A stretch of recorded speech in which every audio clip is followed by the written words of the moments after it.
Hey everyone, I'm Megyn Kelly. Welcome to the Megyn Kelly Show. It's debate night in America, the first, and let's face it, likely only showdown between former President Trump and Vice President Kamala Harris.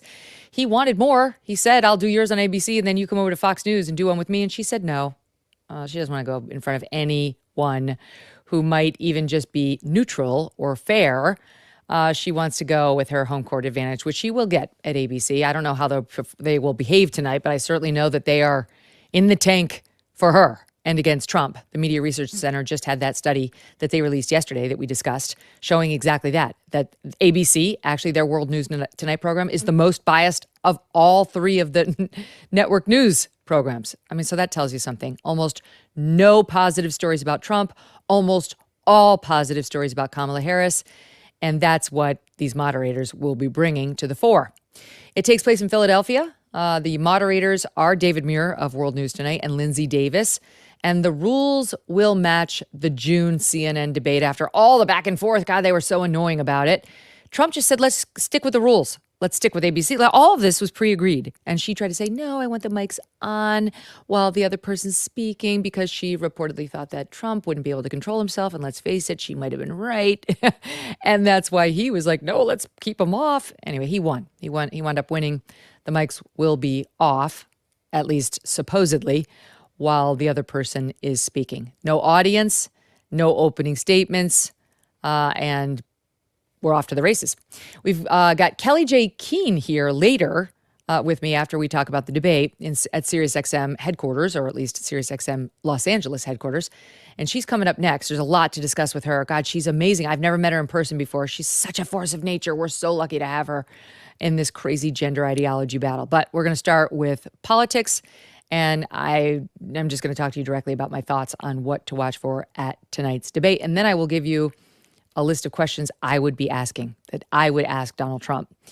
I just sketched it out this morning, literally over coffee. So it's not like a fully formed debate question list, but I think it would be helpful. Team Trump should look at this before the debate and consider what they would do with these questions. Because, look, you guys know what to ask Kamala Harris. That would be something I could do. I could ad-lib those debate questions. It'd be super fun. But Trump's going to get it too. And there's some vulnerabilities on his side, and it's important to think them through. And I'm sure his team has been doing that. Don't miss a moment. Subscribe to this show on YouTube and follow me on Insta, Facebook, and X. Cars are valuable assets until the car gets old and is no longer used. It takes up space. It still costs you in insurance, and selling is a hassle. Who has time for this? But you don't need to just let it languish, actually. You can let Cars for Kids take care of it. They take any car in any condition, and they will even do all the paperwork so you do not have to. Isn't that a blessing?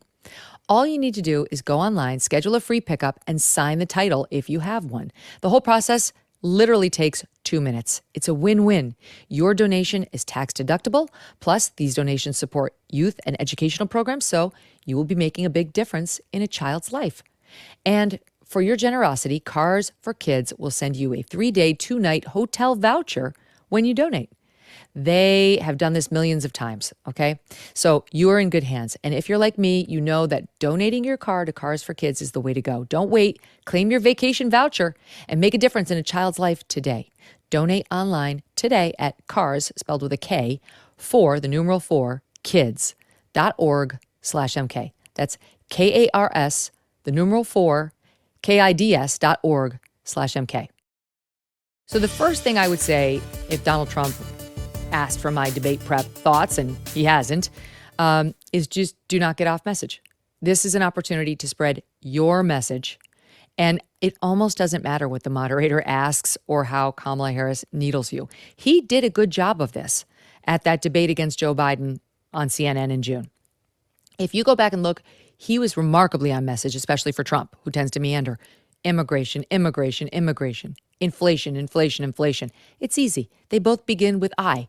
He can just keep saying them over and over and over. And there's a way, when I was at Jones Day, the law firm at which I practiced for many years, they gave us a seminar when we were young lawyers on how to bridge away from any conversation you don't want to be in. Because as a litigator standing in front of a judge, you need that skill. And bridging is pretty easy. if you just know how to do it. It's like, Megyn, how much do you weigh? Or this is a question no one wants to answer. No woman wants to answer. You know, it's funny that you should ask me that because I was actually just on this scale the other day. It was so bizarre. It showed you not only your weight, but it showed you the weight of the person who had been on before you. And I thought to myself, who really wants this? What are we going to have, like something that reveals age next? And, you know, speaking of age, I was just at my niece's wedding and I was there. I was just thinking all about the passage of time and age. And just how, yes, with age comes wisdom, but also this recognition that the next generation is rising, how important they are to one's legacy and one's experience of meaning on this earth. And it was just such an amazing experience. So anyway, thanks for asking. What's your question? Right? So then you move on. You can easily just get out of what you've been asked and onto a topic you would like to discuss if you just take the nugget, don't reject the nugget. You're trying to make it look like you're answering, but then meander your way over here. Now, if you have an effective moderator, they will say, the question was, how much do you weigh, right? But here, let me tell you the truth of being a debate moderator. Every follow-up question and pressing for an answer to your first question qualifies, comes at the expense of another question. So it's not like an interview where you may have lots of time and you can drill down. Every issue you get to, every question has been curated and vetted at a place like ABC in particular, but everywhere. And you are going to have to sacrifice your later little darlings if you spend too much time on this one darling. And so if you're a candidate, you'd be very wise on something you didn't much like to waste the moderator's time, both because it gives you the chance to give your message and because you're putting the moderator in a tough position. If he or she really wants to press you on it, they have to make a real choice there. We went back and looked at the CNN debate in June. And Debbie Murphy, correct me if I'm wrong, but I think there were 16 questions. 17 questions total. 10 follow-ups, all right? But 17 like real questions that had been crafted total. Not just to Trump, but to both of them. Think about that. Only 17 questions. And the 10 follow-ups are basically just like, you didn't answer, or what about this, or the question was that. But that's not a lot of topics. That's not really a lot to get through, which is the good news for Kamala Harris. So the point is, the moderator can't spend too much time on the one because now you're down to 16. Now you're down to 15, right? Every additional answer he gives while you're trying to pin him down comes at the expense of something else. And those other questions are going to be important since you have so few topics that you can inject, given the short amount of time. I do think so he should stay on message. Immigration, inflation. I do think he's crazy if he doesn't bring up schools. You know, we had Larry Elder on the program yesterday talking about school choice. That might be a way in. But just the insanity that's being shoved down our children's throats at school from DEI, which now she's running from. Her new website where she unveils her policies, which I heard somebody say the other day looks like ChatGPT did it. It's very empty, but it's not woke. You don't see DEI or race or gender or those buzzwords pretty much anywhere on there. So she and the Democrats have gotten the message that this ideology is very unpopular, including with Democrats, and she's running from it. So he should bring it up. Bring it up about school choice. Instead, they have to go to these schools controlled by unions who want to shut down at the sniff of a nose. And on top of that, once our kids go there, they get race essentialism shoved down their throats, separating the whites from the blacks in some of these schools and telling 8-year-old boys that they might be girls if they like the color purple. Hello. That happened in real life to me, my children. So he should use that window, and he should not let her run from her wokeism because, like Biden, as soon as she gets in there, it's going to come back to life. She's on camera saying we should all be woke, as woke as possible. That's who she is, and he should raise it. He should raise crime, and he should bring up the fact that she was for defunding the police. She did fundraise for the BLM protesters who got arrested for breaking the law. And shove that down her throat because we haven't heard much of that. Now that the country's realized what folly it was, many of us knew at the time, but now that it's become mainstream to accept how bizarre and off that was, she's running from it. Don't let her, right? Stay on it and hit the fact that we didn't have any foreign wars under Trump. He calls himself the peace president. He recently posted that. That's exactly right. Keep posting that. He's not the dangerous one. He's not the extreme one. We didn't have Putin invade Ukraine. We didn't have Hamas unleash an attack on Israel under President Trump. We didn't have a disastrous Afghanistan withdrawal. That's a whole other field of opportunity for him. He should welcome that. He should inject that as we just marked the anniversary, the 3-year anniversary of the disastrous withdrawal. Yes, he proposed a withdrawal, but no one in the country believes Trump would have done it this way. And he could even turn it around and say, let me tell you why I didn't do it in this way and what was recommended to me and what I rejected. In any event, foreign policy is a strength for him. She doesn't know anything about it, and we all know she's a know-nothing. So I think those would be the main areas, like immigration, inflation/economy. Crime, I think, is good. DEI issues and foreign policy. Those are all great issues for Trump, and he should lean into them and find a way back to them. Abortion's going to be 100% it will be raised. It'll be her best issue because it is in the polls. I think the moderators will come at it from the left, even though they shouldn't. To keep things interesting, they should come at it with her from the right. Are you too extreme? At one point, is abortion too late? Would you support restrictions on the third term? Make her say it's always between a woman and her doctor, whatever. We'll see. The smart debate comes at the conservative from either their left, or if there's a more conservative position than this guy is taking, then from his right flank. And same thing for the Democratic candidate. That's what they should do with her. She doesn't have a left flank that's more left than she is. So you should come at her from where the reasonable middle is in America, and they are not for abortion on demand all through the 9th month of pregnancy. In any event, Trump should not run from abortion because he should not bridge away before answering it, because this is an issue on which he's hurting. And it's become the second most important issue to voters. So he does need to deal with it. And he's gotten to a good place. So he should lean into that good place and say, my position is the federal government has nothing to do with this issue. That was the rectification of Dobbs, that it pulled the federal government out of the issue and sent it back to the states, the 50 experiments of the states, like our Federalist founders envisioned. And now, in the same way that we have very different policies in California versus Mississippi, that's how it will be on this issue, a state-by-state experiment. And indeed, if you live in a state and you're very pro-choice and they lean more to a pro-life policy, that may not wind up being the state for you if this is your most important issue. But abortion is not ever going to be banned in the United States, and certainly not if I am president. I am telling you right now, if sent to my bill, if they send to my desk a federal bill banning abortion, I will not sign it. I didn't appoint 3 Supreme Court justices to overturn Roe, saying this isn't a federal issue, just to then try to make it one. That's not what I believe. The feds have no business governing abortion. I don't think it's constitutional for them to govern abortion, and I won't try to govern abortion when you put me back in the White House, the same as I didn't when I was already there. And I think he can add, there's only going to be one person on this stage who thinks it's appropriate to legislate this issue at the federal level. And it is this woman over here who thinks she can take out her pen and create one rule that deprives all 50 states of their right to weigh in on this. And she should be asked whether she thinks that's appropriate to deprive the more pro-life states of their ability to regulate this thing in a more aggressive way. Okay, so he should not run from abortion. He should answer. I feel like climate change is probably going to come up, and it's just, there's no ground to be made there. I think he should pivot away to one of his issues. The two parties don't see eye to eye on this. He should, if anything, pivot to energy and talk about his policies, drill, baby, drill, and all of that, and shove it down her throat that she wanted to ban fracking. And that's kind of the way to handle that, because there's not really anybody on the left to recruit other than the people whose jobs are going to be sacrificed thanks to Kamala Harris's policies.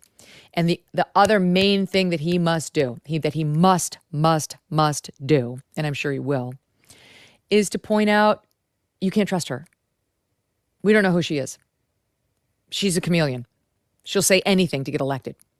She has flip-flopped on so many major issues. We've lost track of where she stands on the major issues in this race. She wanted to ban fracking, but now says she doesn't.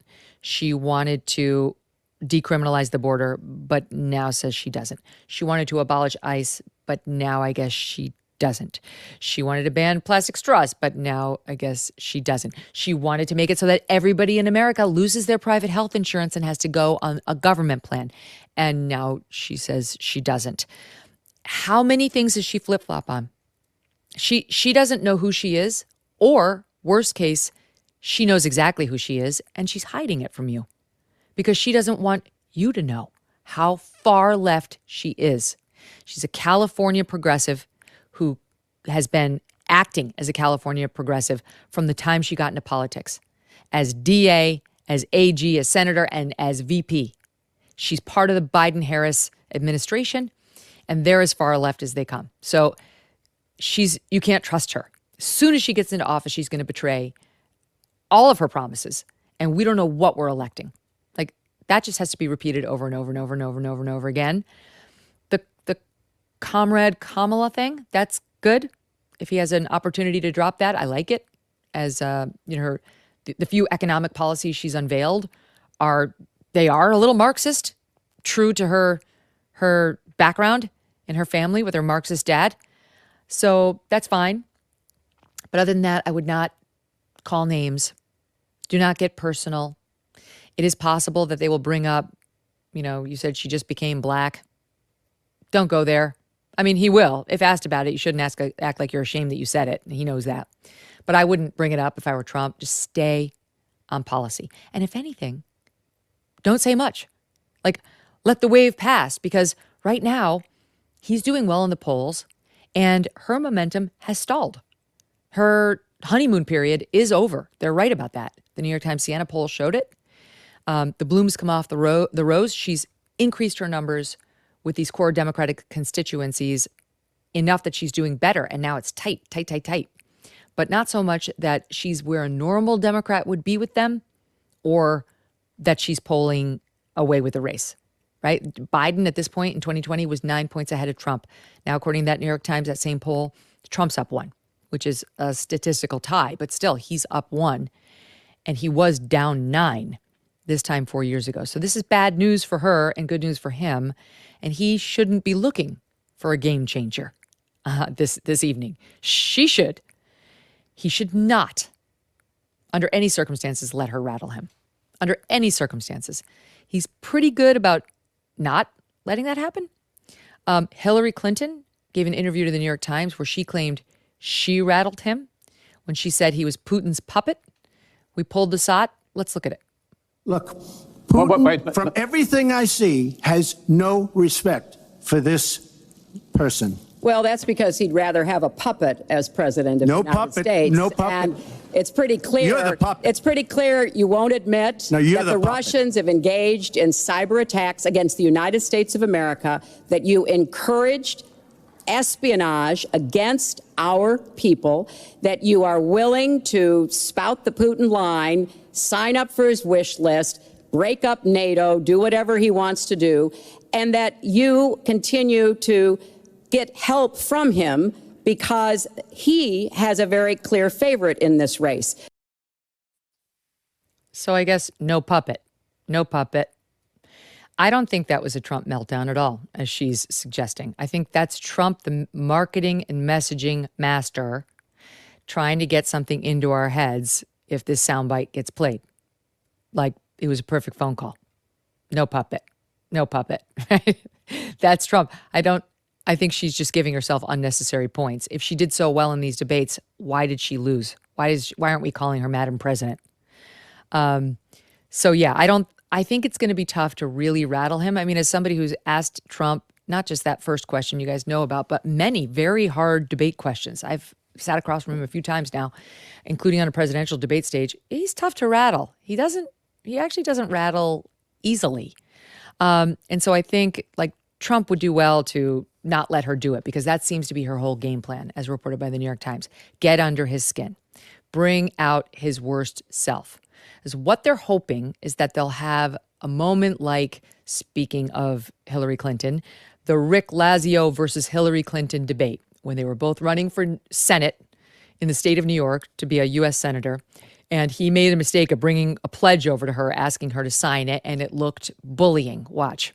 And I'm happy to abide by anything that we all agree on. But let's get it done now. Let's not get any more wiggle room. Ms. Clinton, you want to respond? Well, yes, I certainly do.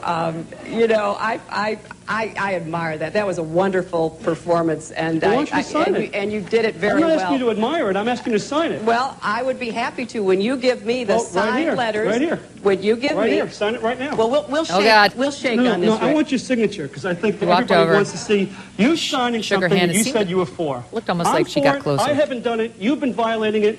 Why don't you stand up and do something important for America while America is looking at New York? Why don't you show some leadership? That was dumb. That was just a stupid thing to do. Rick Lazio, I'm sure he knows that now. Trump's not dumb, and he won't do that. But he does have to factor in the female factor. He's done that up against Hillary. He did have the moment where he was kind of like walking behind her during the 16 debate. Remember this? Look at this video. She's talking. It's just video. It's not sound. And he kind of comes behind her. It does look a little odd, right? Because it's a town hall format, so he's kind of trying to stay in frame. I wouldn't recommend this, but it's not a town hall format, so he doesn't need to worry. My point is simply be aware of the dynamic that one is a 6'4" broad-shouldered man, and one is a 5'2" petite woman. So it doesn't behoove Trump to do anything that could be perceived as threatening or bullying at all. And worse yet, it would give her the chance to look like a tough gal, right? Like if Hillary had been smart, she would have done what George Bush did when Al Gore walked over and just looked at him quickly and, shook his head, like acknowledged him, because it diminished Gore. That's what she should have done. But you don't want to give Kamala the chance to diminish you and to look like the big person on stage, and you're just like this little sort of wannabe pulling her pigtails. That's not a good move for Trump. There was a hidden danger with Obama and Hillary that Trump should pay attention to and be careful of, because Trump does not respect Kamala Harris. He doesn't like Kamala Harris, and he doesn't think she's smart. He is not alone. But he can't show that exact dynamic on stage. That his comments, on Truth Social and in these random interviews, they don't really get circulated to all the moderates in Wisconsin and Michigan, these women who are Republican voters who might be more leftist on abortion issues or maybe just don't like Trump's personality. And there's no reason to front this strain of your personality on the national debate stage. Here's what happened between Obama and Hillary in SOT 7. My question to you is simply this. What can you say to the voters of New Hampshire on this stage tonight who see your resume and like it, but are hesitating on the likability issue, where they seem to like Barack Obama more? Well, that hurts my feelings. I'm sorry, Senator. I'm sorry. He's very was a good answer. likable. I agree with that. I don't think I'm that bad. You're likable enough. Thank you Hillary, so no much. doubt. That was a douchey answer. I don't like Hillary Clinton, but that was a douchebag answer by Obama, and it was stupid. Stupid. You're likable enough. You want to look magnanimous. You want to look like somebody people like. We all know you hate each other's guts.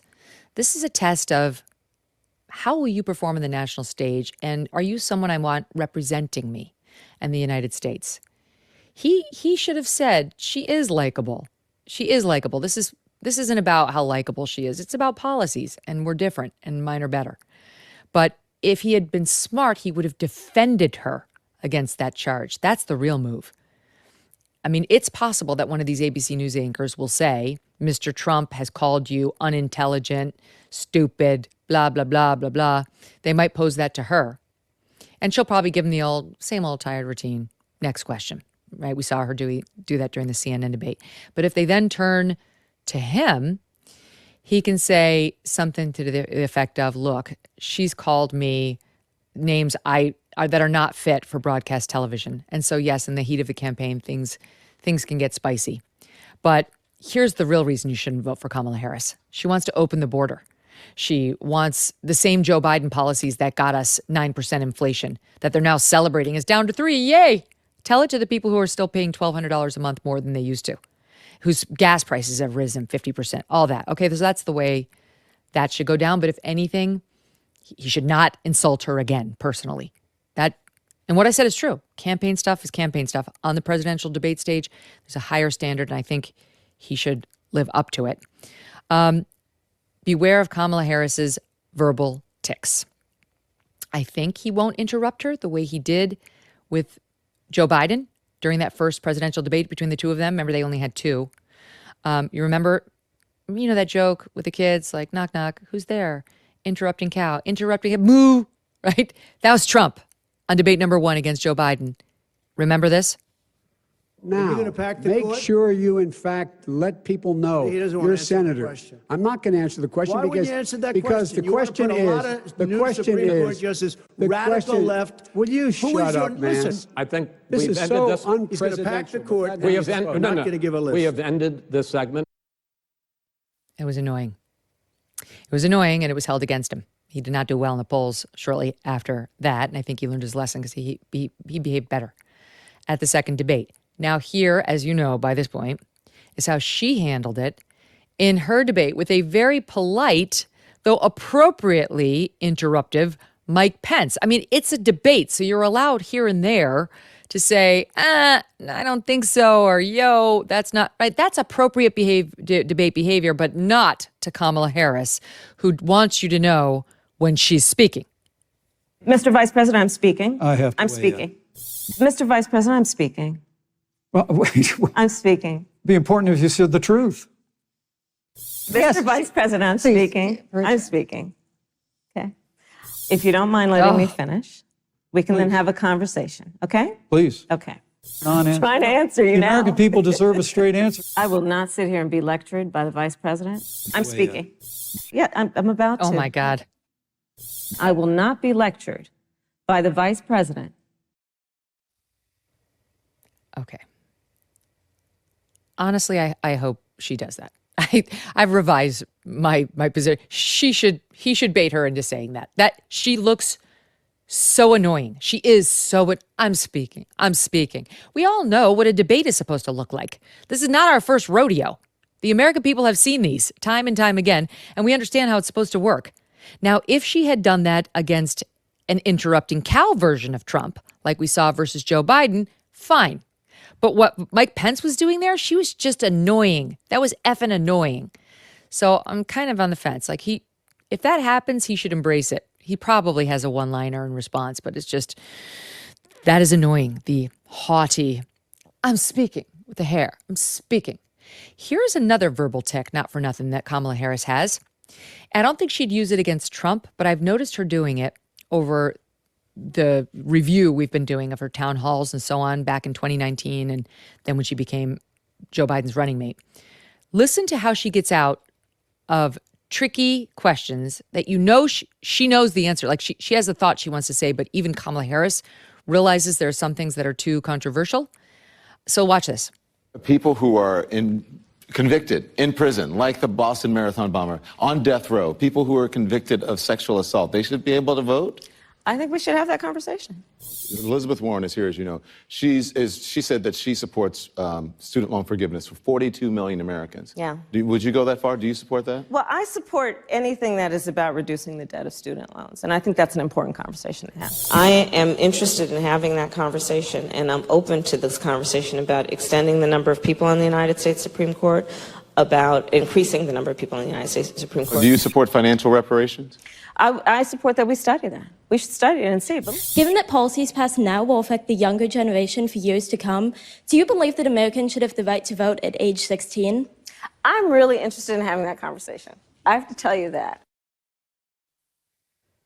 Interesting, right? I'm so interested in having that conversation, really interested in having that conversation.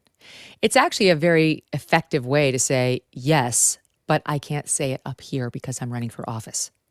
And some of that stuff has been used against her already in campaign ads. But that's her placeholder for, yes, but I can't. And so Trump should pay attention to that, and he should exploit it. He should be ready. His advisors should 100% be prepping him on, I think we should have a conversation. And he should say, that means yes. That means yes, but she doesn't have the stones to be honest with you about it, like I will. I'll tell you everything I feel. I'll tell you exactly where I stand on the issues, as I always have. You guys know my problem is is not that I say too little, it's that I say too much. But you don't have to wonder what you're getting with me. With her, she's a chameleon. She'll say anything to get elected, and you can't trust her. That's what he should be doing. Now, Trump has a gift and an advantage that she does not have. And if he can find any way of using it, he should. And that is his sense of humor.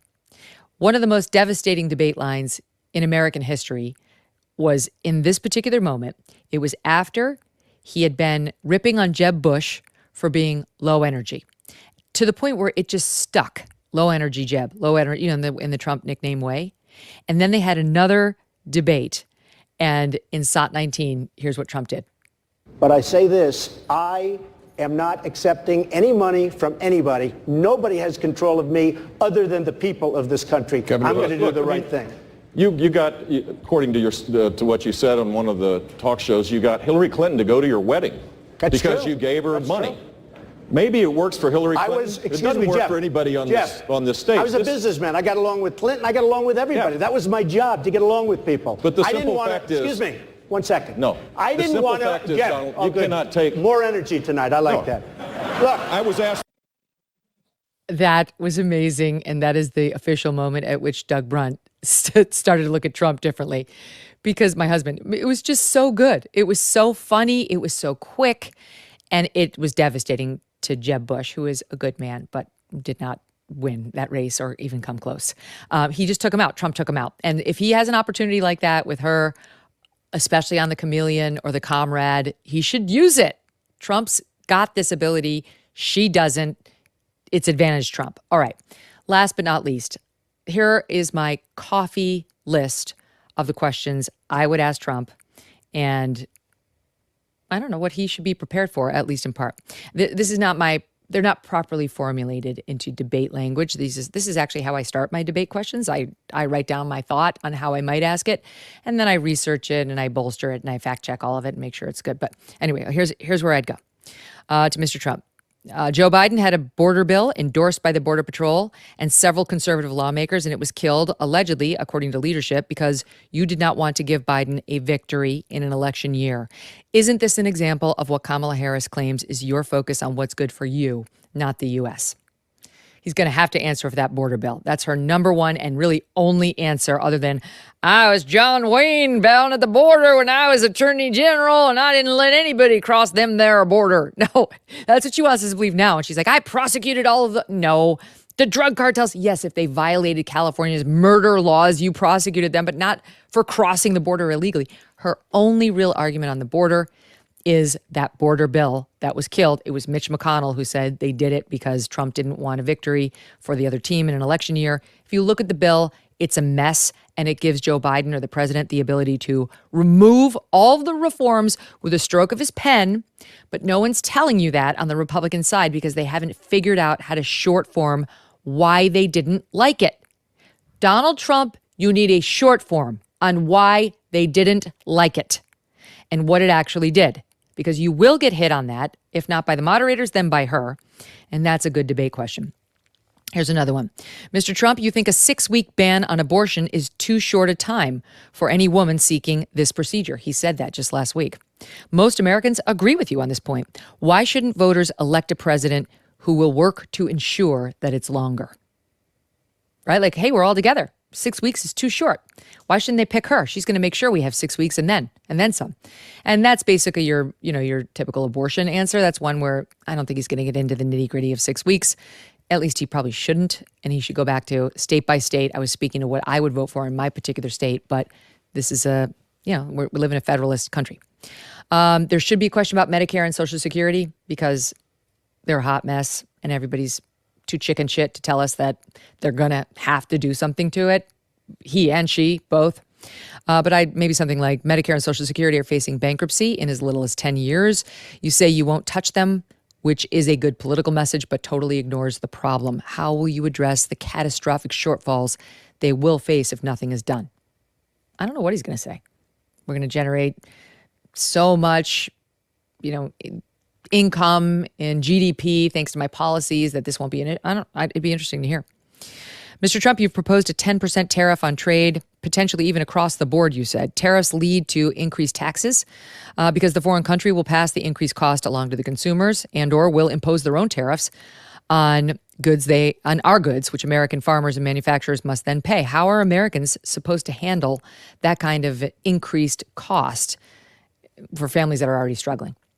His tariff proposal is very controversial. The GOP of 20 years ago would never have dreamed of this. They were fair trade, free trade. This is more fair trade.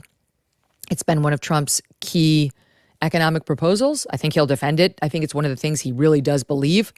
And let's not forget, he should go to China because he did impose some tariffs on China. Everyone said the world would collapse, so much so that Joe Biden has kept them all in place. So that's where I would go, but he might get asked.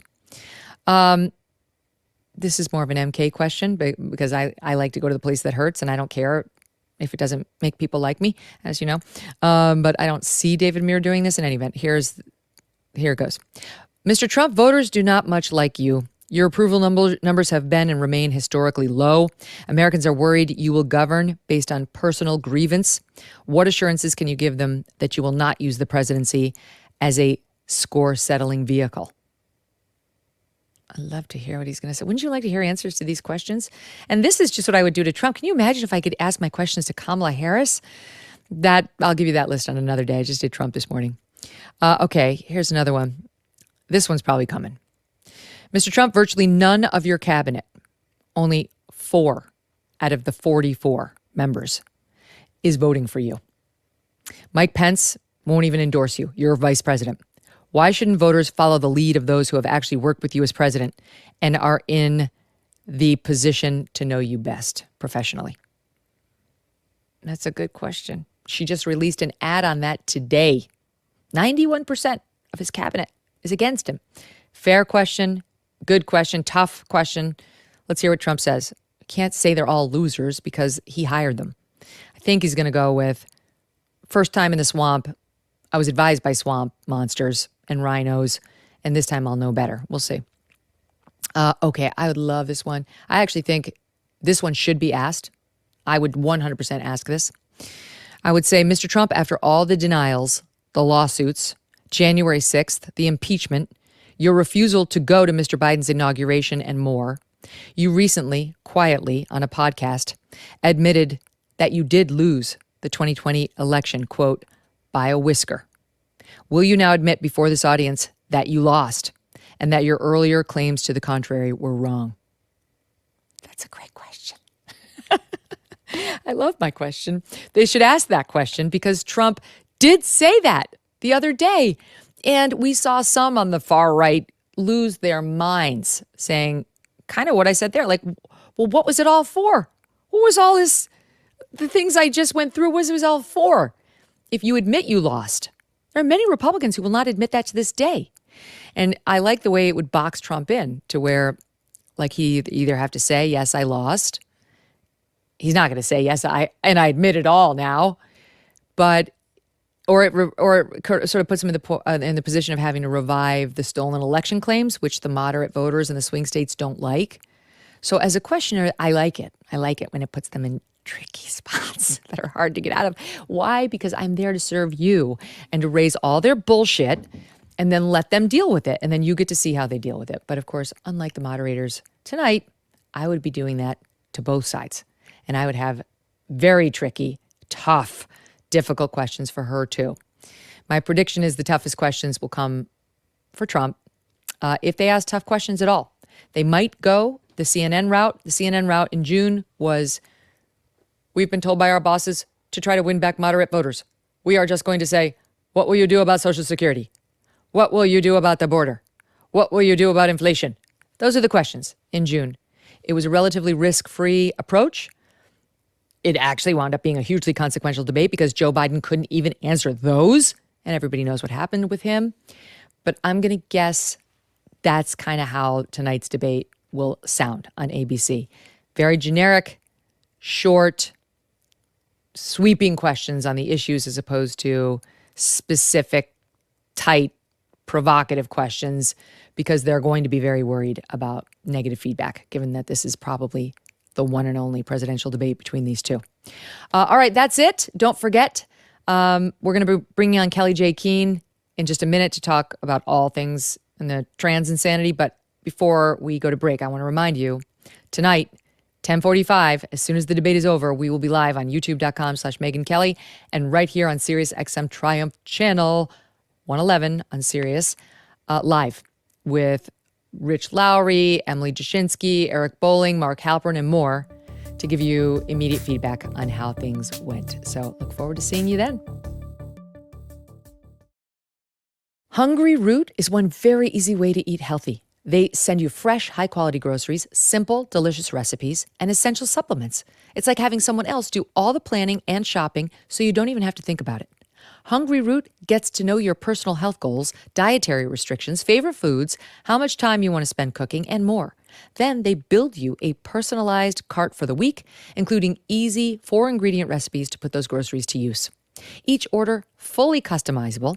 They've got fresh produce, high-quality meat, healthy snacks, and more. Everything from Hungry Root follows a simple standard. It's got to taste good, be quick to make, and contain whole, trusted ingredients. Hungry Root is offering the Megyn Kelly Show viewers 40% off your first delivery and free veggies for life. Just go to hungryroot.com/Megyn to get 40% off your first delivery and get your free veggies. That's hungryroot.com/Megyn. Don't forget to use our link so they know I sent you. Welcome back to the Megyn Kelly Show, and today's show from SiriusXM in Los Angeles. I am so glad to bring you my next guest. This is the first time we've met in person, and we have a lot to get to. Will Ferrell has a new documentary coming out about his old SNL writer friend. Sounds kind of interesting, right? Two old pals talking about the life in the comedy world. Well, no. This is about his old male friend, quote, becoming a woman, which is not possible to do. This while prisons continue to accommodate for, quote, trans inmates, putting them in with women, even guys who have raped women, children, they're welcome. It goes on and on. So there's a lot to talk about. And we have an actual adult human female here to do it. Kellie-Jay Keen is with us, a.k.a. the Posey Parker on X. She's a global women's rights advocate who founded the Let Women Speak movement and now is the founder of the political party, Party of Women, and she joins me now. I'm so happy to have you here in person. Well, thank you so much for having me. I'm delighted. So what are you doing in LA? Well, we're talking to different women who are thinking about helping us set up Party of Women in the USA. What is Party of Women? So it's a political party trying to establish some really firm foundations for women's rights globally.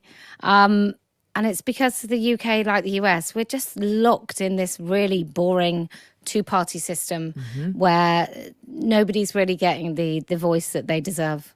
How are we going to win elections if it's just women? We need men. Well, I sort of feel like what's happening now is happening to women, and it's the canary in the coal mine. It's not the only thing, but I feel that if you can unmoor a society by saying that women have penises and children can be born in the wrong body, I think all bets are off. And so it's just about establishing that reality. And I think if you look across the world, there are many ways to take rights away from society and access children, and women seem to be the first sort of group to fall. And it's the world over. So I think it's needed. It's smart, right? Because if you can amass political power, then they'll have to listen. Yes. Right now, it's too dispersed. And actually, there was an interesting thing recently where we should talk about this, but the male blind or vision impaired runner who decided to run in the Paralympics against the women. And it was totally outrageous. This guy went through male puberty and the whole bit. But then you had people weighing in saying that's not fair. J.K. Rowling. Martina weighs in. And she's so annoying. I'm sorry, Kellie-Jay. Like she says that she's starting to say the right things on the trans issue, but she's been all over the board because originally she came out saying the right things, like men shouldn't be allowed to participate. Then she got all this blowback and she tried to moderate her position. Then she came back to sanity and said, no, I was right the first time. Now she's out there saying this is wrong. Oh, but by the way, don't blame Democrats. This isn't about the Democrats. Well, who is it about? Because the Republicans, at least in today's day and age, the conservatives are no longer voting for this nonsense and have been very outspoken against it. Yeah. But she's got to protect her left flank. Yes, I've had quite a few episodes with Martina. Same. Where I do think she suffers from Trump derangement syndrome, unfortunately, which then sort of blights other things that she says. And I just wish, what I don't understand, Megyn, is once you see this issue for what it is, how can you not open your eyes about other things? And even if you end up thinking, I'm still right. I'm still right about those other things and those beliefs that I've always had. At least you have a moment where you examine them. And I don't think she has. I don't get it. I'm still at the place where, and I understand people have got issues. They have to pay their bills. They have to get their kids in school and all this stuff. But I feel like setting my hair on fire and saying, they're mutilating healthy children. They're sterilizing. What? How is not everyone uniting to stop this? For me, there's no other issue that is this important. I totally agree. I just, I keep saying to women in the UK, and we don't surgically alter children in the UK, but I sort of say to them, like, how bad does it need to get? Like, what do you need? What needs to happen in your life? Or what do you need to bear witness to that means that you'll actually act? Because like you said, in this country, they literally are children. And I've been told about my language before. You shouldn't really say that because it makes people, I'm like, look, this is not about making people who've had it done to them feel worse. This is about raising the alarm to parents saying, for goodness sake, this is the danger. This is what happens when you send your kids to school in certain schools, in certain areas in the United States. They're being fed these lies. And then eventually what happens is radical hysterectomies, children with severe mental health issues, and then physiological damage. That's totally irreparable. It makes no sense. You know what's crazy is YouTube will get in trouble with YouTube for saying, and so we generally play within the bounds of YouTube's acceptable parameters because we want our message to get out to as many people as possible. So I will let this air on SiriusXM and everywhere else as was, and I will now retape the following line for YouTube. They're cutting off the body parts of healthy children. They're chopping off penises and breasts and cutting up vaginas. There we go. That. I guess YouTube likes that better. So there you go, YouTube. Now we can air on YouTube as well. It's crazy, the language policing. But back to the point, people are like, it's amazing to me. In my country and yours, they're still like, I don't know. Well, I think there's still this deeply held belief that if doctors are doing it, then it must be okay because doctors wouldn't do that. But then those same people, who's that sellout? Jon Stewart. He did that whole thing about the opioid epidemic and how drug companies were lying to people and being dishonest and knowing that it was going to cause untold harm. And yet he still talks about altering children's bodies under the guise of transgenderism. And I guess I didn't know there were so many liars. That's what I didn't know. It's so easy to ignore when you don't bother to look up close and personal and listen to somebody like Chloe Cole talk about what this system has done to her and how it's ruined so much of her life and just pretend you're the good guy because you're the tolerant one. Tell it to the women who had to compete against this man in the Paralympics, right? Who already have a disability to deal with. Yeah. They don't need yet another challenge like, oh, there's a man who went through male puberty running against us. And yet that was allowed because inclusion and the IOC and their crazy rules. You and I haven't even had a chance to talk about the boxer at the Olympics. Well, I realize he's not transgender, but is 100% DSD. Yeah. And he was allowed to punch women over and over in the face. And won. I think it's those instances that are more dangerous. I mean, the Italian guy, is it ironic that he claims to have, he's partially sighted, and then we're all supposed to be a little bit blind to the fact that he's a man? It feels like there's too many jokes in there. Paralympic runner, right. Yeah.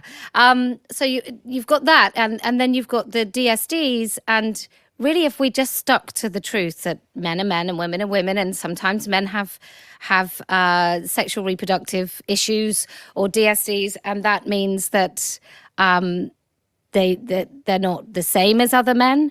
If we could just be honest that they're still men, then I think we'd just be in a better place all round. But it's these difficult cases that then mean we totally turn everything upside down and end up with just men competing as women. Yes, I know. It happens time and time again. And everywhere you go, you get lectured on tolerance and inclusion and so on. But I know even here at SiriusXM, my assistant told me you remarked on it, and I remarked on it too, publicly, that there's a gender neutral bathroom. Yeah. But when you come out of the gender neutral toilet, you wash your hands with anybody who's in there. Yeah. I don't want to do that. No. And you are one of the people who opened my eyes to the purpose of sex divided bathrooms to begin with. There's a very good reason why we created them. Yeah, absolutely. Look, I stood for election recently, and I went into a school in Bristol, which is quite a big city, and it's a state school, and it's for 11 to 18-year-olds. And the toilets weren't just unisex, but they were open. So if you went to the loo in one of the stalls, it's not beyond reason to think that somebody sat outside the headmaster's office could hear you go to the toilet. And then you could come out as an 11-year-old girl and you could be in unison and walk to the sinks with an 18-year-old man. And I just think, have all the people in the school forgotten what it feels like to go to the bathroom? Even as a girl in a girls only toilet, there were certain things that I might have to go and do in that toilet that I would gently, carefully unwrap any wrapper, and I wouldn't want anyone to hear it, and it'd be totally embarrassing. And now we're expecting girls to just put up with having no privacy or dignity whatsoever. And what we know in the UK is girls are now not going to the toilet all day long, getting urinary tract infections because they are so embarrassed by the fact that there are boys right next door. I believe it. Yeah. I remember when I was that age, I didn't want my boyfriend to know I even ate. I didn't, never mind share a bathroom stall with him and share myself in that way. I mean, we have right now a presidential candidate running whose running mate has done more than any politician elected, at least on the national level, to try to bring all of this insanity into the law and into schools, and that's Governor Tim Walz.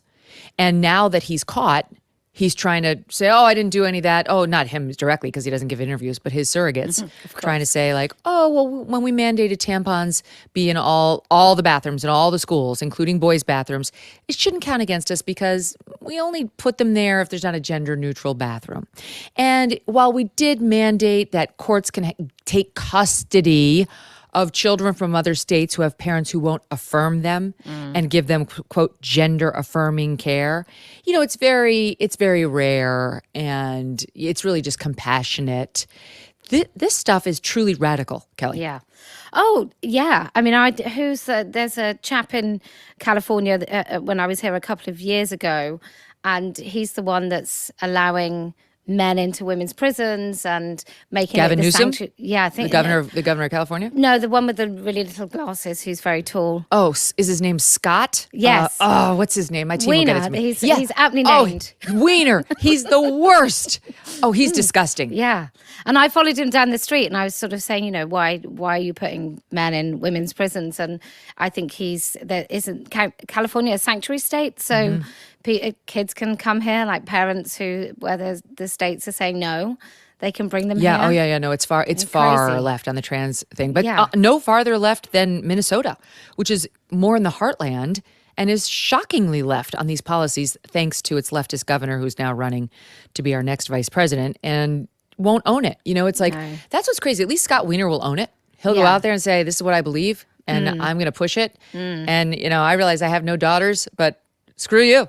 Yeah. Screw you and your daughter. This guy Walz comes across as he's avuncular and he's such a folksy, down-home, Midwestern guy who just wants the permission to chop your son's penis off. I mean, I guess there's got to be money, right? There's got to be money and power because nothing else makes sense.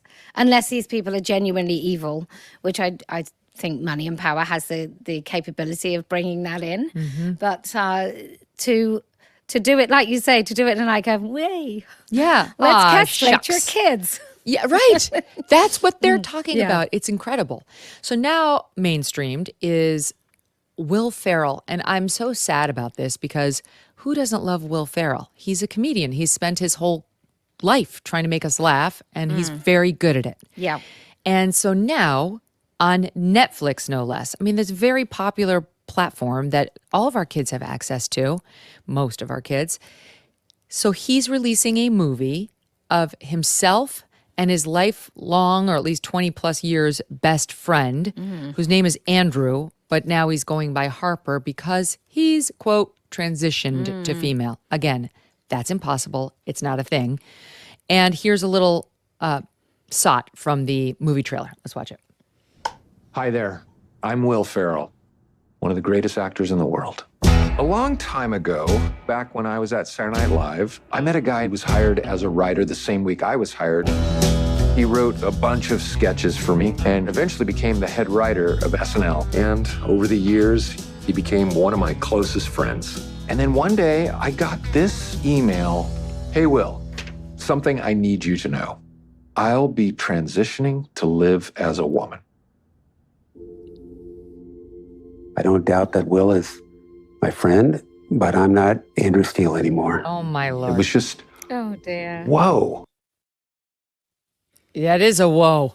And so now this is going to be all over Amazon and celebrated as they do, among other things, go to this man's high school and sit down with a bunch of young teenagers and talk about, his alleged transition and how wonderful it is, including their gender affirming healthcare and so on. I don't know what they're going to discuss, but is this appropriate for Netflix? Is it possibly? I think it might. I think it actually might do more damage to the cause. To be quite honest, Megyn, I think Will Ferrell's really good at pastiche, so maybe this is just an extension of that. And I wonder if he's done something very wrong in the eyes of the so-called trans community, and this is his punishment. Oh. Yeah, I just wonder if he said something off color and then they've said, you hate us, we're gonna. That often happens, doesn't it, when some celebrity comes out, because he's been very silent on this issue. And it's very funny. Like, if I were a comedian, this would be the main topic of nearly everything I discuss, because it's preposterous and it's so nuts that I think it's almost difficult to joke about. I've tried to do jokes before about and pastiche sort of pieces about what would I, if I were a mother of a kid and I was trying to transition them, and nothing you say can be too far, because there are women that have already said it. There's people who've already done it, who've talked about having a 3-year-old who's trans. So I wonder if Will is in trouble somehow, but this man, what won't be discussed is how his wife felt about it, how his children felt about it, the coercive control that often goes along with it, and all the really dangerous stuff. But hopefully this will show up. This will show it up for what it is, which is a really pernicious, self-indulgent ideology. Inadvertently show, you mean? Yeah. So here's a absolutely. write-up from GQ. This Andrew, who now goes by Harper, is 63, said he was trans as of 2022 at age 61. And the GQ writes that though Steele, that's his last name, had known her, it's so confusing. Thank God you opened my eyes on the pronouns. I can't even do it now. In fact, I meant to mention to my team, when you cut and paste these articles, please put the right pronoun in there, because my brain can't even process it anymore. No. Though Steele, this man, Steele, Andrew Steele, had known her transition was a long time coming, it was frequently interrupted by therapists uninterested in guiding her to embrace that kind of change, she says. It leads Ferrell to ask about breast surgery and whether she has struggled with body dysmorphia. Every time I've done something for myself, it's been guns blazing, says Steele. Another day, she remembers the depressive thoughts that made her scared to keep a gun in the house. After her transition, though, quote, all I wanted to do was live, she says. You know what's so bad about this is they're not going to discuss and out all of the trans kids, so-called, who only had body dysmorphia, or parents going through a divorce, or who just didn't enjoy puberty, who got swept into this cult and wound up suicidal or almost suicidal, and certainly did not feel all I want to do is live after they had their body parts cut off. it's just so revisionist, isn't it? Because most of these men claim once they've watched enough of persuasive content, should we call it, once they've watched enough of that and they decide that they see themselves as a woman, which I don't even believe it. All this language that they use, I don't believe that any man looks in the mirror when he grows his hair or puts on a wig and genuinely sees a woman. I think what he's really doing is he wants you to pretend you see a woman, but I don't think he thinks for a minute that you think you see a woman, and I don't think that he thinks he sees a woman. And so it's all manipulation and sort of coercive control of everybody around him. And so I just think all of the language around it is just bogus, and it's all meant for us to play the game. Mm-hmm. And they know that that's what the purpose is. So I don't think this idea about I lived, how can I put it politely? He's aroused by the fact that he's convincing people to pretend they see something that they don't. Aroused by it. I think so. Well, I mean, there's an overwhelming odds. There are overwhelming odds that that's true, right? That he's an autogynephile who gets off on dressing like a woman. Yeah. And so often this does start with, oh, I'm just a cross-dresser. You know, I just occasionally like to put on women's clothes. And then, you know, within a year, it's, I'm getting the surgery, I'm taking all the hormones. All these women who married these guys not knowing this wind up devastated. The children, totally devastated. Yeah. We're going to talk about a case like that that's in the news right now. But something you said reminded me of a new term that's come out, transmisogyny. So that you and I would be considered transmisogynists for not accepting that Andrew is Harper and a woman. Yeah. Look, I'm happy. I'll go with uber transmisogynist if it means I can just speak the truth. I just don't care anymore. I just think, fine, okay, it's a made up word. It makes absolutely no sense. It's a way to silence women. And we are both the most likely to go along with it, with this kind of insincere empathy, because I don't believe that women are really sort of have empathy for these men either. I think women are supposed to be exploited. Yeah, I think we're supposed to be seen to be kind and seen to be empathic, but I don't think we really are. I just think that women think that they have to be seen to be doing it. I've had a few epiphanies over the last year of actually, no, women aren't kind. We just have to be seen to be kind. But yeah, when it comes to transmisogyny, like it's just a big joke. Fine. Let them call us transmisogynists. Yeah. Great. You're still men. Right. You can't be. Yeah. It's not that is not a thing. No. Why is it so many white, liberal, rich women pushing this nonsense on us? Well, I think it's not kindness. It's really not kindness. But if you truly had empathy for other humans, you wouldn't choose the 60-year-old bloke in a dress over a 13-year-old girl having privacy and dignity in a toilet. But you would if it paid off. You would pretend that you have more empathy for that man if it gave you some sort of payoff. And the payoff is that people then think that you are a kind person, whereas you're not a kind person. And I think we need to sort of teach our daughters that actually you can be honest. You don't really gain anything. You certainly don't gain any integrity or self-worth by pretending that you see something or you believe in something that you really don't. And actually, if you just stand firm on what you believe, eventually that will give you more self-respect, and that will also give you more respect from other people. So I think these white, rich women, I think that's all about, look how lovely I am. It's sort of, it's our currency. Mm-hmm. That's our currency to get by, and it's an easy trick. It's a bit like the reverse of manners. Like I always say to my children, you can be awful people, but if you say please and thank you, people don't know for a really long time. And I think it's a little bit like that. So you can be a terrible woman, but if you pretend that you just head tilt, feel so much compassion for these poor men who just have always known they were women, then there's some payoff. Yeah. I want to ask you about a friend of mine whose daughter is in her mid-20s who recently spent some time living and working in San Francisco, then came back to the East Coast. And the mom and daughter were having a debate about men using the women's locker rooms at the gyms out there and so on. And the daughter had come to the belief that, oh, they get bullied and it's sad. And the mother was saying, think of how uncomfortable they are making the women feel. And the daughter was saying, think of how uncomfortable they feel. It's so unfortunate for them that they deserve our empathy in these situations. And I said, oh my God, this is a case for Kellie-Jay Keen. She could talk to this girl and let her see what's really happening there. What would you say to that young woman? Well, first of all, if she wants evidence, I would say there's no evidence whatsoever that men bully other men in men-only spaces. There just is there's no evidence for that whatsoever. Now, we know that boys do bully other boys for a variety of reasons, but one of them isn't because they're dressing like females. And I think it comes down to the truth, and I don't really care whether they're uncomfortable.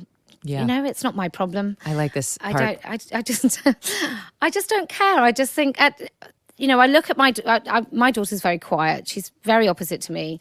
And I know that she wouldn't necessarily speak up if somebody was making her feel uncomfortable in her space. I would definitely speak up. I'd probably get myself in a lot of trouble.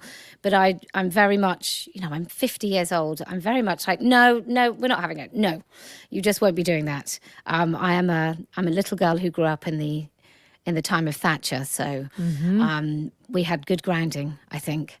But I just think you have to keep giving examples, real examples, because these things are often academic. Oh, but think how they feel. And then I think you just have to say, okay, there's two people that are going to go in the toilets or in the changing room.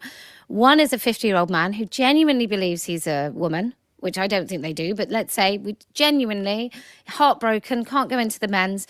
And there's a 15-year-old girl who feels very shy and would feel very frightened. Who do you care about the most? Who gets to use that space? And often people won't answer because they know that if they answer the 15-year-old girl, they've totally betrayed their very fragile belief system that man is important and deserves to be in that space. And so I think you just got to very calmly just keep saying, I agree, pretend you agree with everything, but just keep returning to, but who uses that space? And I just think logic runs out eventually. Grand Canyon University, a private Christian university in beautiful Phoenix, Arizona, believes we are endowed by our Creator with certain unalienable rights to life, liberty, and the pursuit of happiness.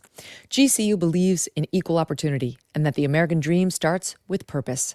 By honoring your career calling, you can impact your family, friends, and community. Whether your pursuit involves a bachelor's, master's, or doctoral degree, GCU's online, on-campus, and hybrid learning environments are designed to help you achieve your unique academic, personal, and professional goals.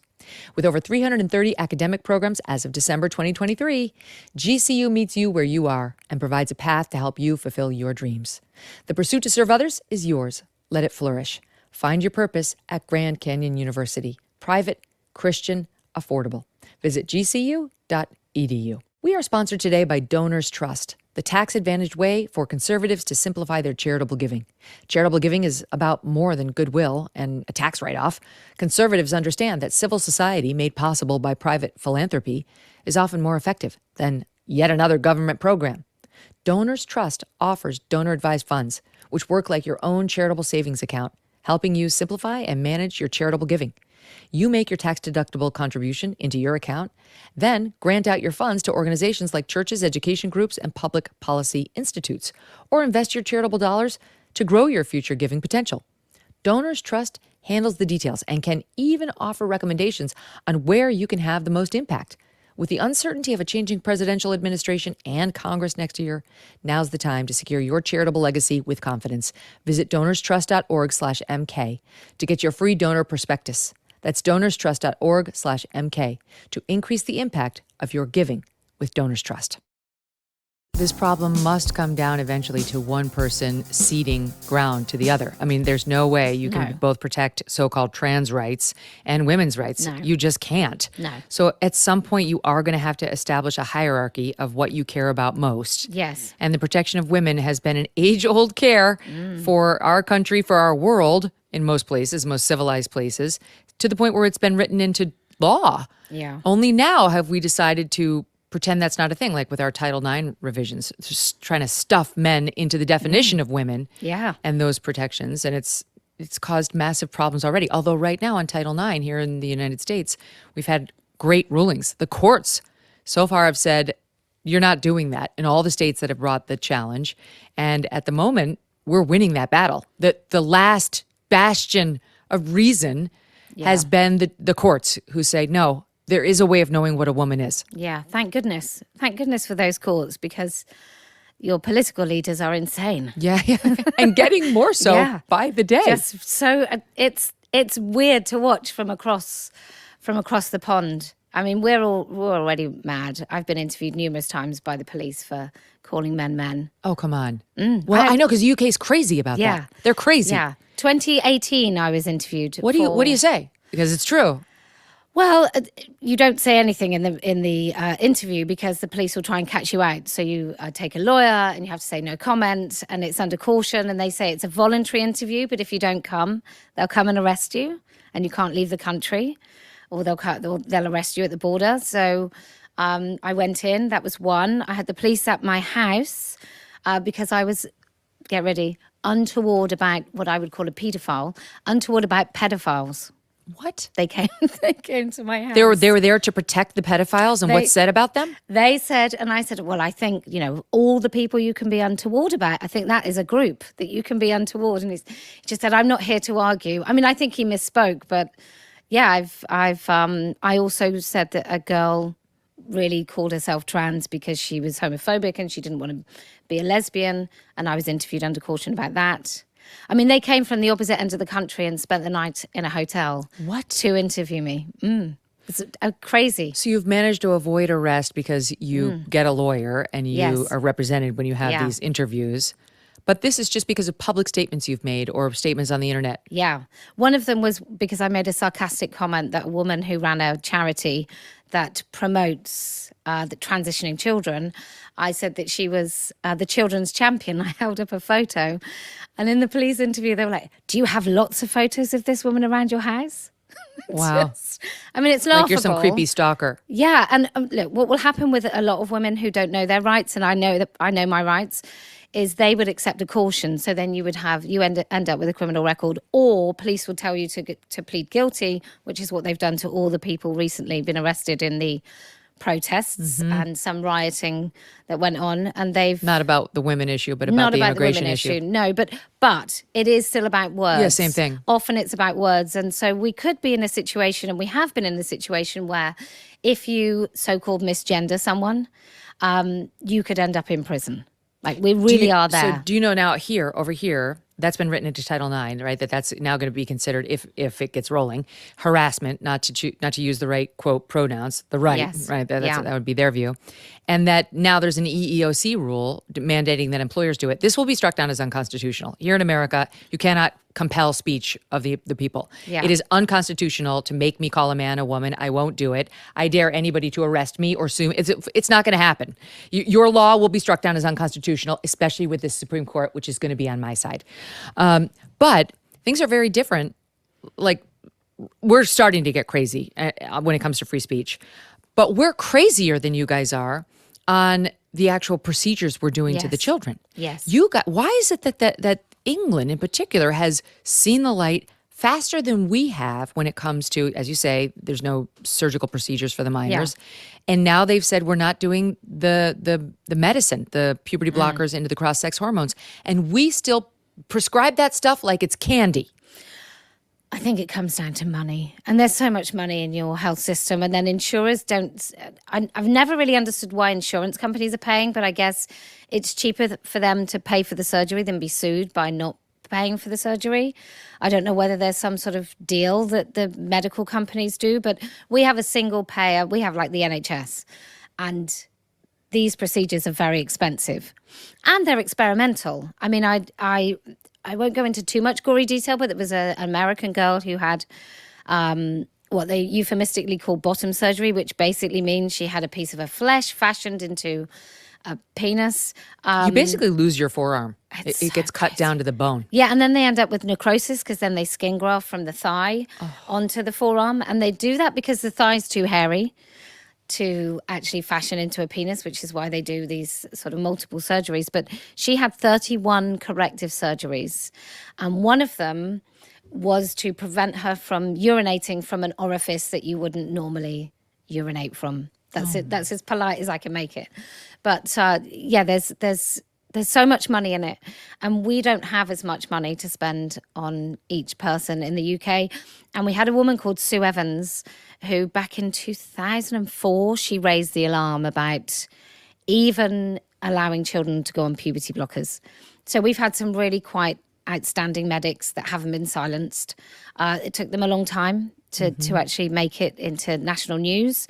And I'm really proud to say that I was part of that because we did a First Do No Harm. We did a talk at the House of Lords back in 2019 where we had medics talking about the harm to children. So I think that's why. But I'm really looking forward to the massive lawsuits. Yeah, me too.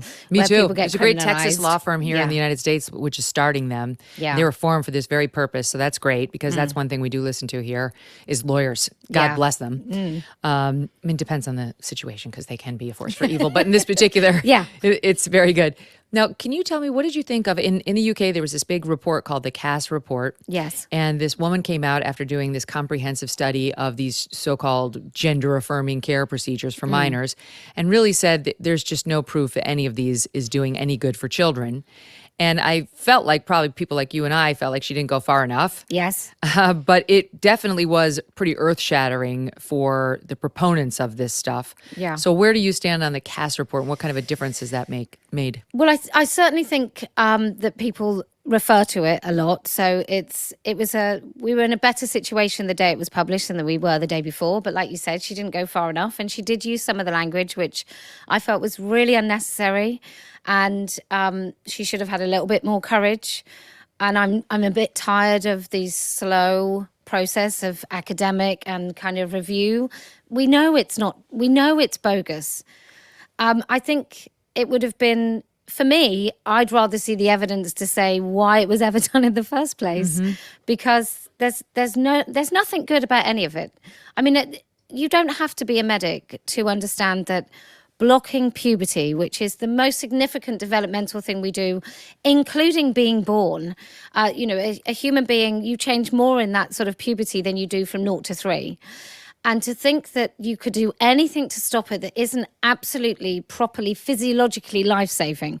Like, if a child gets cancer, then you might disrupt their puberty. But aside from that, I don't know how it was ever done.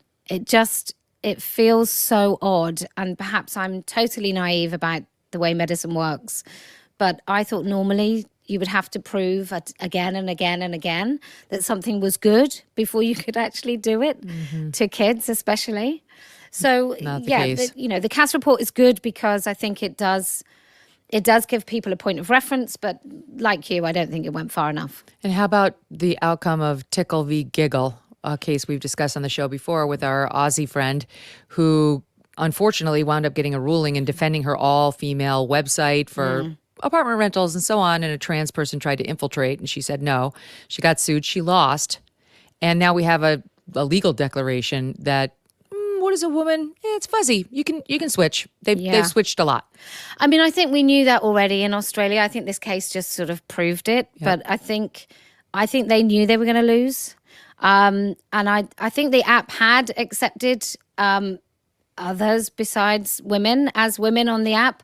And then I don't quite know the ins and outs of it, but it was most egregious. And I hope that the publicity of that particular case, especially given the way the man looks, I hope that it's created a lot of conversations so that actually what's happening in Australia, all you need to do is talk about it, and maybe more people are talking about it. Okay, so that brings me back to practical advice. Yes. All you need to do is talk about it. Yeah. So there's going to be, even on this show, because now I cover this issue a lot now, there are going to be a lot of people, male and female, wondering, how exactly do I do that, Kelly? Like, how do I do that when I hear that my school has now they call it all belonging. They've gotten rid of DEI because they know it's controversial and unpopular.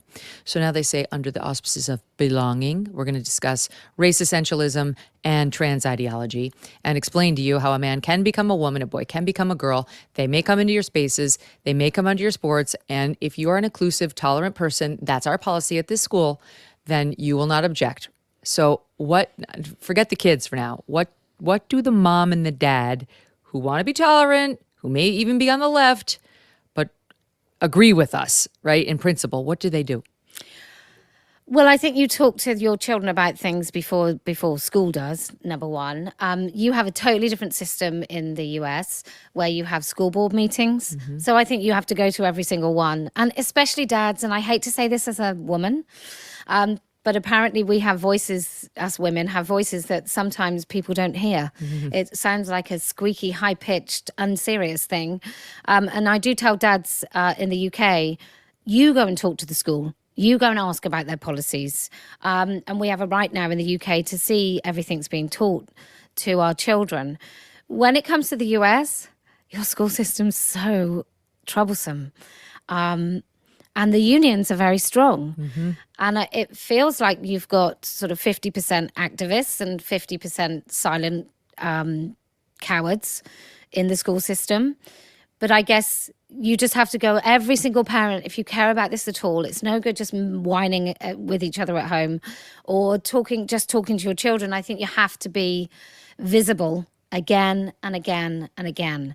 And you have to know that this is serious. Because if, say you were sending your kid to school and they were teaching genuine white supremacist ideology, and your child was coming home as a racist, then you would move heaven and earth to go and either take your kid out of school or do whatever it is. Well, this is the same. This is teaching your children big fat lies, and also trying to segregate your children from you, which I think is more pernicious and poisonous than even the ideologies they're being taught. They're being taught that their family is not the most important kind of unit that they belong to. And I think often teachers are giving the impression, certainly on social media, that they think they know better about children than us parents. And so I do think you have to just keep those bonds. Don't lose your kids upstairs to the internet. That's right. Family meals have to be at a table all together, and do things as frequently as possible as a family, because it doesn't take very long for your child just to lose themselves online. And there are people called egg hatchers, which are people with transgender ideology who go fishing for kids.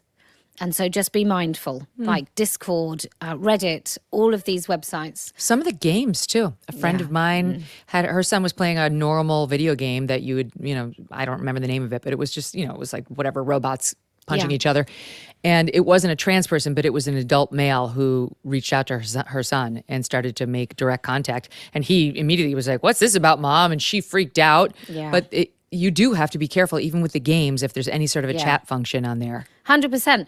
I mean, if you search anorexia on YouTube or bulimia, it will take you to a help page and it won't show you any results whatsoever. If you search top surgery, which is double mastectomy, if you search that, it will give you millions of videos. So these ideologies are everywhere, and if you're not aware, then you wouldn't let your kid cross the road without teaching them how to cross. It's contagious. It's a social contagion. Yes, it is. So exposing your child over and over and over, letting them get exposed for hours on end to this ideology makes it far more likely they're going to sign on to it. Yeah. So you have to intervene. All right, so let's spend a minute talking about adults, because this is trickier, right? Because I think generally the attitude is certainly in America, and I think in the UK too. It's like live and let live. You know, what you do is none of my business. Keep it off my lawn, but if you're a freak, that's your business, right? Then you think about trans people. Now, I don't mean to make it about Caitlyn Jenner, because I actually we've talked about her in the past, but I like Caitlyn Jenner. I like Bruce Jenner, and now I like Caitlyn Jenner. And Caitlyn Jenner's all over the internet fighting the same fights we are. Caitlyn Jenner is on our side. He's actually out there advocating all the stuff you and I have been espousing when it comes to kids and sports and so on. And that that's where I stop. And I think, I don't know quite what to do with this. I don't know quite what to do with my feelings about this, because I want to be loving towards Caitlyn. I have nothing but kind feelings toward Caitlyn. I think Caitlyn, too, will not hold it against me that I'm using a he pronoun on him.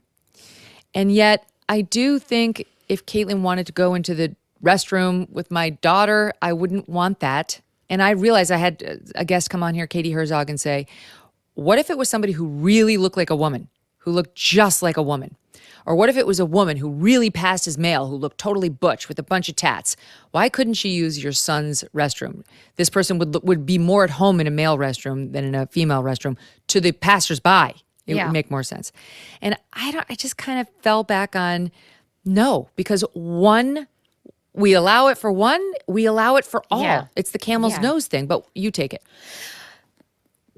Caitlyn Jenner, I think is that's a dangerous example, because, like you say, he does say the right things, but he still is wearing us like a costume, and there are reasons that he does that, and I don't think they're truly wholesome. And I think he's also talked about trying on his daughter's underwear when she wasn't there, or stealing her underwear. So I have probably more reservations about Caitlyn, but I do think if these men trampled on our rights and they were all like demonic, horrible, really savage looking men, then we would all recognize the enemy. But it's the reasonable men that opened all the doors for the unreasonable men. And we used to have a social contract, and I probably think there might have been men that used women's spaces before, very small number, and maybe they did go undetected. And nobody's worse off for it. Yeah, good on you if you can fool me. Yeah. And I won't bother you if you can fool me. Yeah, and that's fine. And maybe they used to, go around and call themselves Marjorie at the weekend and have a jolly good time, and everyone was okay with that. But that isn't what we're living in now. We're living in the fact that the doors have been opened, and actually we can't even say that we don't like it without being called a bigot or trans misogynists. So I think Trump let Caitlyn use women's... He said in 2016 that he would let Caitlyn use the female bathrooms at Trump Tower. But I mean, 2016 is a while ago now on this issue. It's a long time ago. Yeah, let's hope he's changed his mind. So, yeah, I just think they need to stay out. And I think we need to return to the social contract that if you're a good man, you're not going to put women in a position of having to tell you to get out of our spaces. You're just not going to go in them. And so when it personally comes to Caitlyn, he might be totally respectful now. Maybe he's changed his mind. I hope he has. Well, what take Caitlyn out of it? What would you do? Because I do think about this now because it's becoming so common. Like, what would you do if a male posing as a female came into a bathroom that you were using, like at the airport? Well, it happened to me recently where I was in a bathroom stall. We were at the very classy McDonald's just outside of Heathrow. And I was in the toilets and a man came in. Now, I don't know how he was dressed, but I could hear his voice. And all I did is just stop breathing. You do this thing where you just wait and you're thinking, what's he doing? How long is he going to take? Have I heard his footsteps leave? So if I went in the toilet and it was just me and there's a man at the sinks, I might just leave because I'm not going to put myself in a very dangerous, vulnerable position. That's right. If my daughter was in the stall and there was a man stood at the sink, I would probably cause merry hell and make a big fuss. And my husband's relatively well built, so I'd probably just shout, get him in. But not in the women's bathroom. So that's the scary thing. I think about it. Like I feel the same. I would not allow my daughter to be subjected to that willingly, but I also don't want to get shot in the face. And some of these people are crazy. Yes. And are on the internet saying that's exactly what will happen to us if we stand up for our own private spaces. And, the law has no problem with that. They can threaten us all day long, and no one's going to call them and threaten them the way you got threatened for saying what's real. No. But what used to happen is a man wouldn't do that because there was an assumption that only a bad man would walk in. And I actually still think that's true.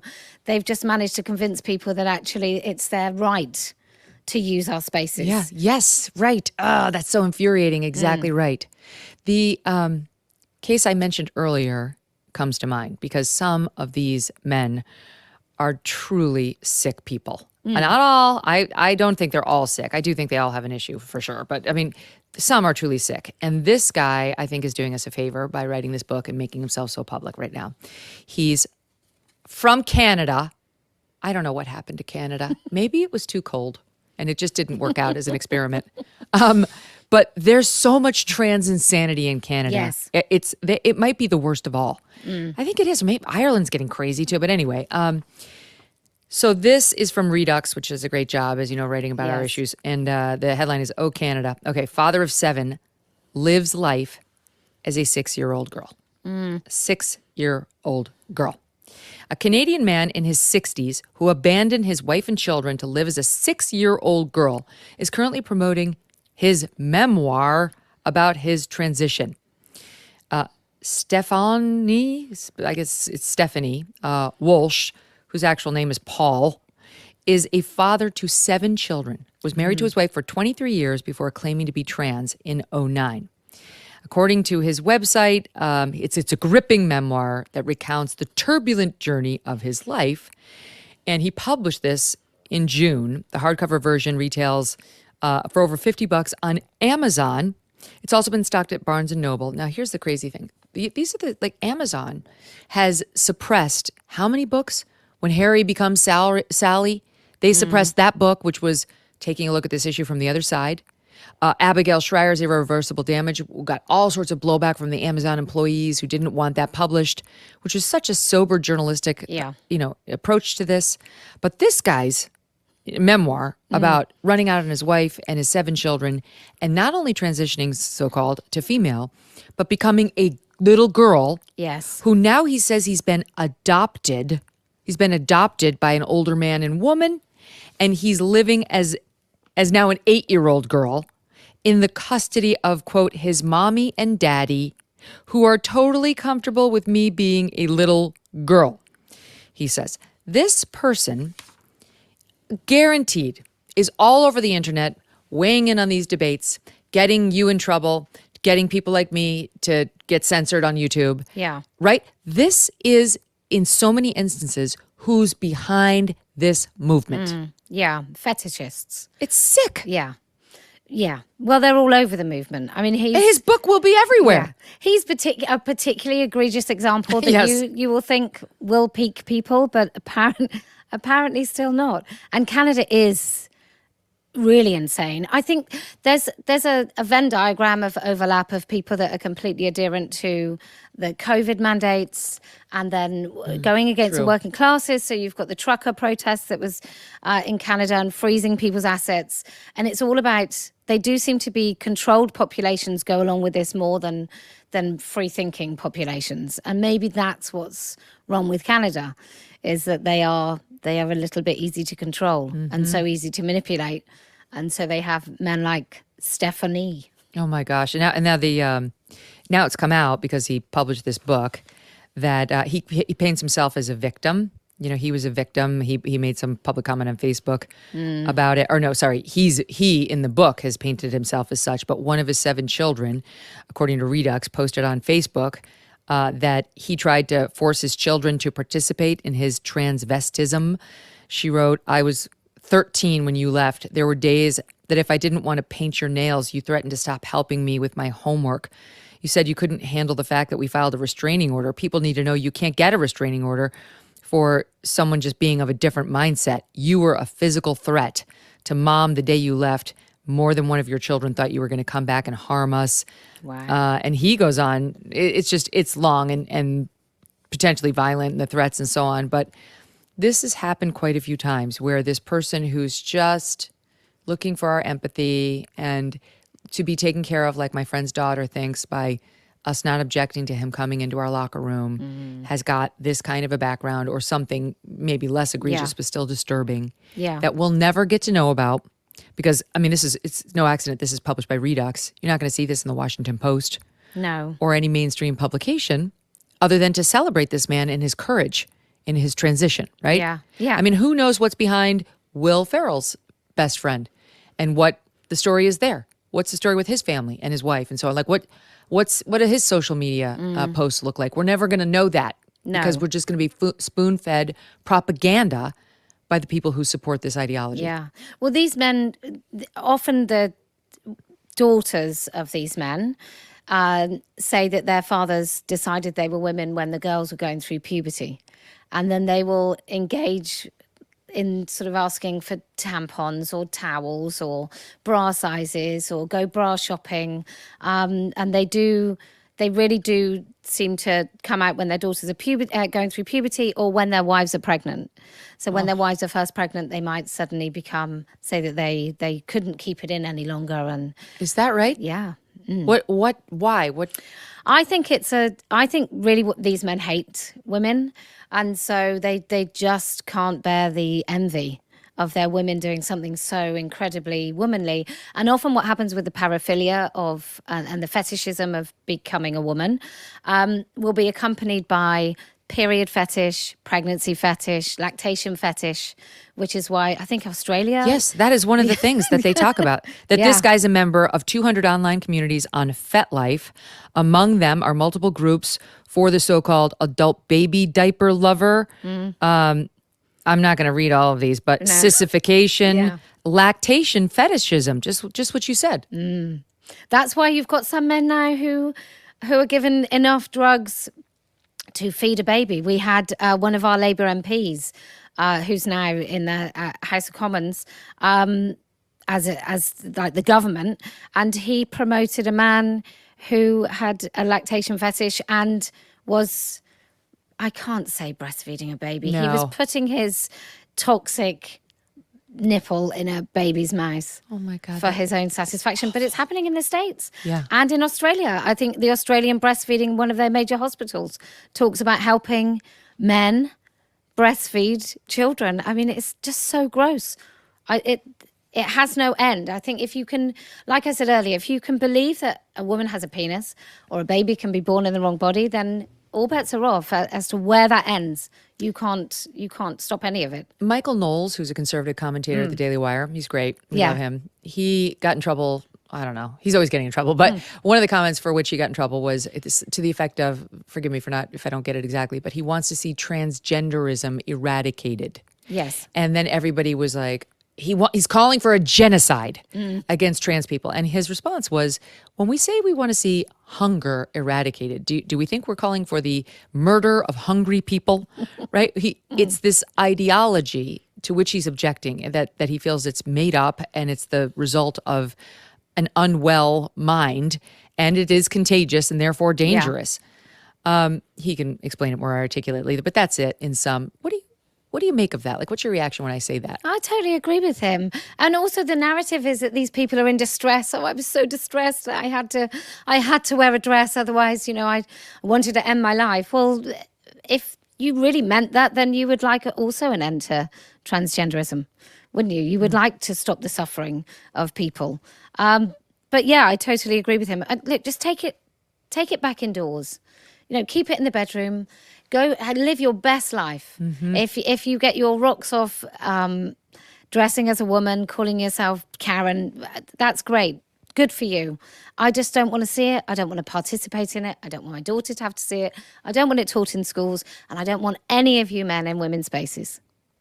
That's it right there. That's why you're the original. That's why Kellie-Jay Keen, she is the woman from whom I got my Make Women Female Again red cap. You've got to check. Well, whenever I post that, so many of these fake companies are like, buy our cap here. And then I have to send a follow-up post saying, no, get it from Kellie-Jay Keen. What is the website, by the way, where they can get it? That's letwomenspeak.org. Okay. And when you get on the website, you might be like in the UK version, but there's a little you can click into the American version to place your order, which you should, because you want to support Kellie-Jay Keen and her mission, and not just some random T-shirt maker on the internet who's trying to glom on to her great ideas.